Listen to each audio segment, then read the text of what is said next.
When I started making this sample, I had an idea of the chords that I wanted to play. So I just clicked some of them in, and then I actually brought that down. And you're gonna hear what I did here with that. So I started with the C chord, and then I just went down. Okay? Just very basic little chord stabs.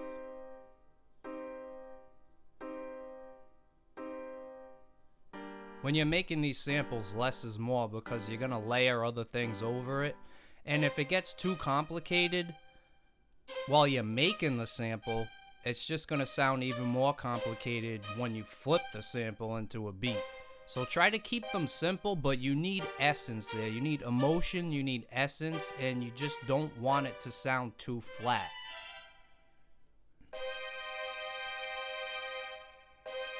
Then I took the same notes from my piano progression and I laid strings over it. I got these strings from the orchestra string, symphonic orchestra, I believe, and Opus.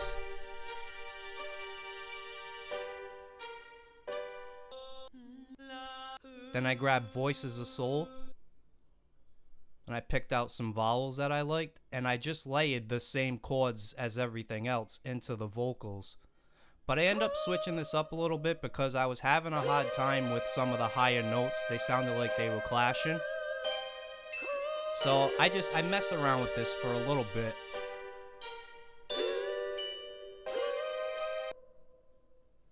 You know, as we're making stuff from scratch, nothing's perfect. So I didn't want to cut too much of this stuff out. I wanted to show you human error so you could see how to change things that could end up potentially sounding better. Just messing around a little bit here.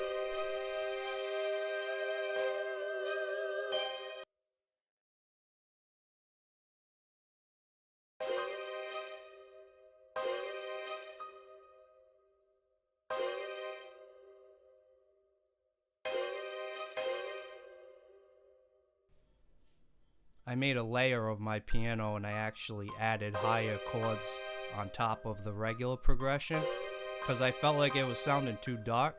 I wanted to go for, I would say, a semi-down tempo type of sample, but I didn't want it to sound too dark or eerie.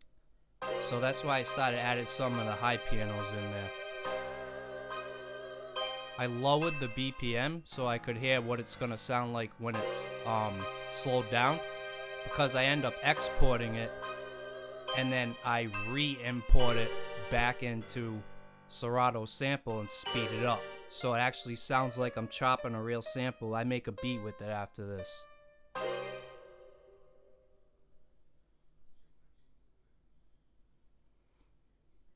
I'm adding little fill notes in there and stuff right now.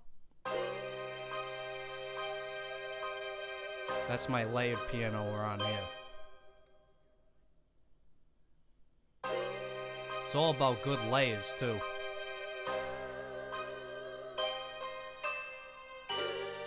I'm trying to find a direction for these fills. I'm just experimenting, seeing what sounds good and what doesn't, so I know what to take out.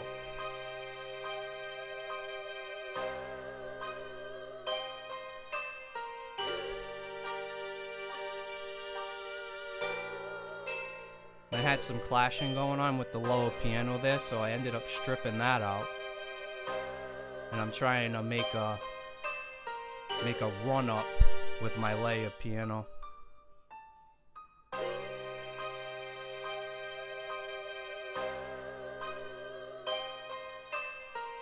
I'm using all the notes that are still within the main chord that I started with. I'm just changing them up and making different variations. There's some bells going on in the background right there. I ended up having those layered in there, and they don't sound right now, but we get to that and we fix that up nice.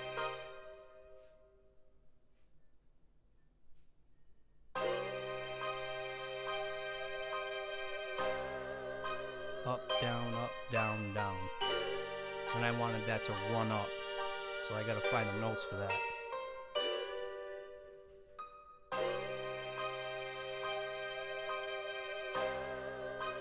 starting to come together and sound like something. It's not perfect yet.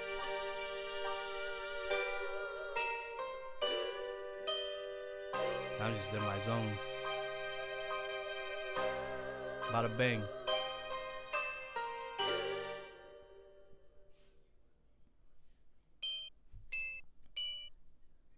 These bells were giving me trouble.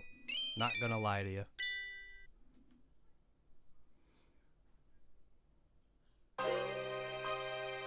You want to use pianos, strings, bells, any type of like Celeste xylophone is really good. I used kind of a grimier piano. It's the Steinway and Opus.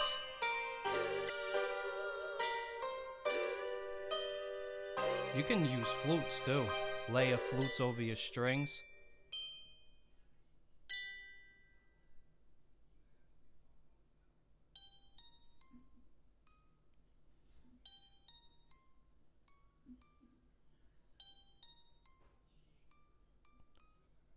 Opus has a really good guitar and bass plugin in there. I think that's actually what it's called, guitar and bass. If you go in there and you go on the jazz bass hard, I think it's called. That's a good bass to use. Just trying to give you guys some tips. This was previously recorded.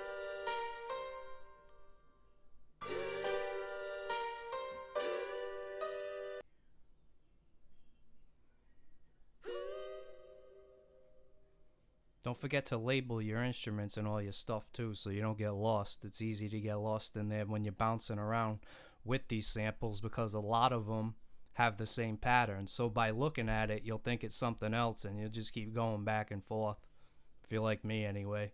See, there's a perfect example right there. Those bells with the, that's a glockenspiel. It's the same exact pattern, so label all your stuff. I should have did that first, but I wasn't sure what instruments I was going to use. Now I'm rendering it. I'm exporting it. So I started with like a 90 BPM. I dropped it down to 70. I didn't pitch it or anything in this step. I just export it with the lower BPM. Anywhere from really low 70s to high 60 BPM work really good for these type of samples when you're going to speed them up after. Because if you already have it fast and you want to make it really sound like a sample, what are you going to do? Make it faster? Then you're going to have like a pop beat. You'll have a soul sample going at 130 BPM. I mean, I guess you could do that if you make a pop sample. Pop back in the 60s and 70s were really fast, but we're not making that here.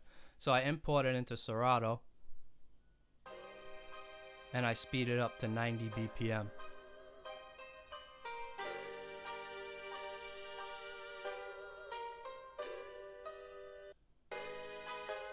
I pitched it up an octave. I'm chopping and slicing. Just trying to set a groove for it.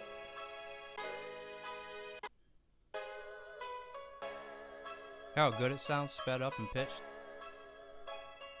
I didn't spend a long time on the mix for it. I didn't like mix and master the crap out of it, but I just want to do a quick video to show you guys how I make samples and flip them. I'm going to be making a J. Cole sample next. I'm going to be posting that up here. I'm going to flip that.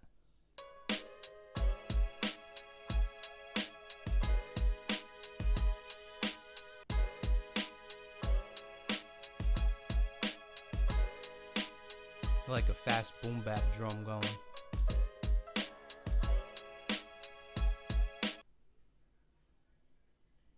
And bada bing, gonna lay it down.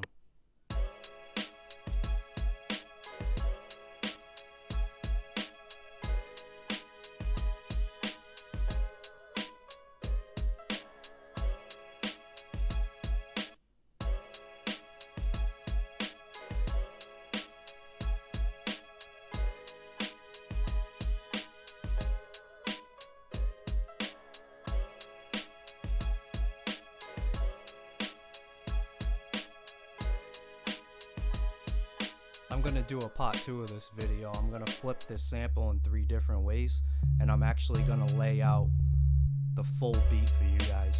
This is just like a short little loop.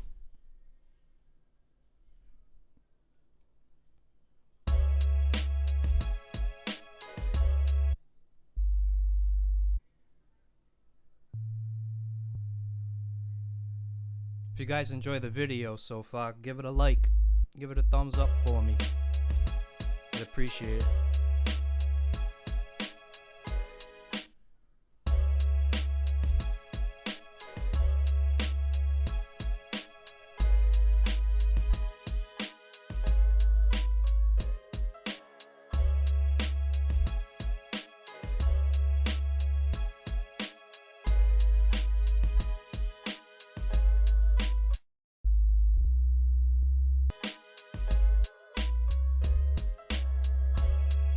Just a quick little sample make and flip for you.